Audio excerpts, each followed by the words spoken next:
like the one that you're seeing right now, and went out on the oceans of the world with our IMAX camera and with our incredible cast led by Matt Damon to really try and take audiences on this incredible thrill ride.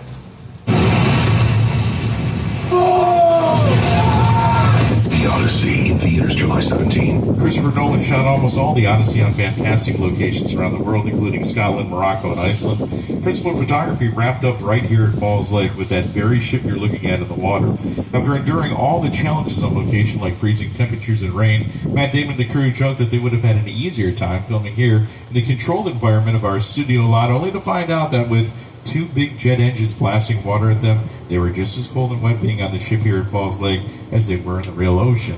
Now, we can't wait for you to see Christopher Nolan's The Odyssey, shot on IMAX cameras in theaters July 17th. Odysseus, don't you want to remember?